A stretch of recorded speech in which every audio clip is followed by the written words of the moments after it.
And we're back, and I'm here with Patrick Shehan. He's the Partnerships Director with SBG Productions. Patrick, thanks for coming in today. Yeah, I know thanks you're for having extremely me. busy. You've got a big festival coming your way, so thanks for taking some time to come in and join us today.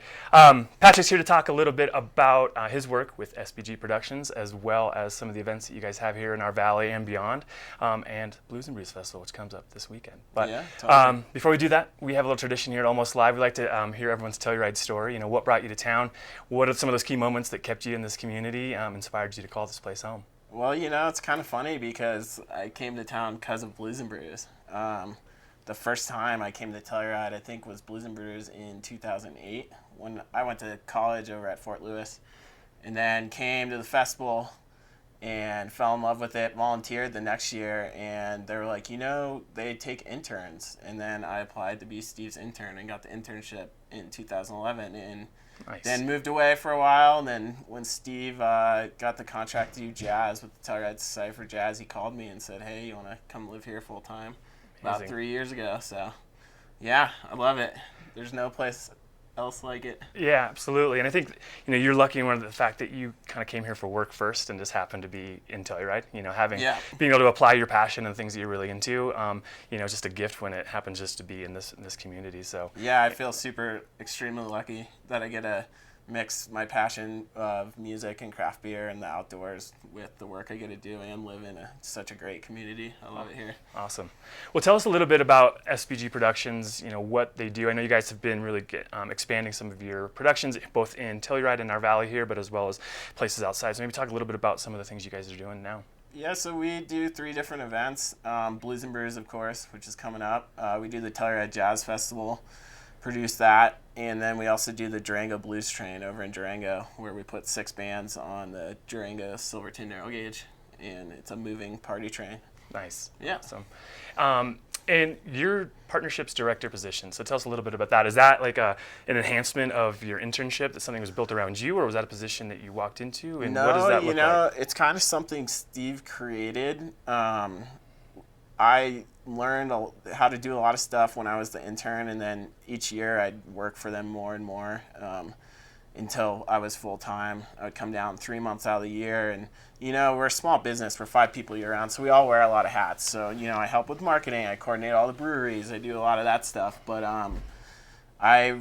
Steve saw, I was working with a lot of brands and working in PR and that sort of thing, and he saw a gap in his kind of sponsorship world. Mm-hmm. And I was doing a lot of it on the other end. I was working for a brewery, and I would choose what events we were going to sponsor and stuff like that. So he wanted me to bring that knowledge to the table.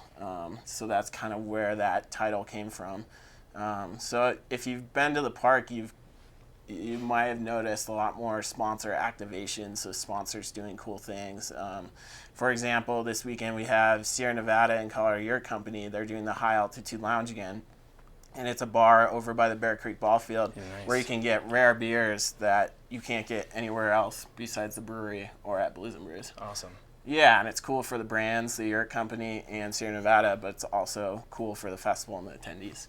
Absolutely. And that must be like a great stage for you to be able to go out to these potential sponsors and just give them the opportunity to use Blues and Brews, or even just Telluride as a backdrop to get their message out and their product out. For sure, yeah. It's a lot of that, and a lot of it's mutual. Like we partner with Backpacker Magazine, and we get advertising from them, but they lead a group hike on Sunday and have gear demos, and they partner with Leave No Trace when they come down here and teach people, trail etiquette and stuff like that. So it's a lot of mutual things where it brings a lot to the community and the festival, but it also brings a lot to the brand. Absolutely.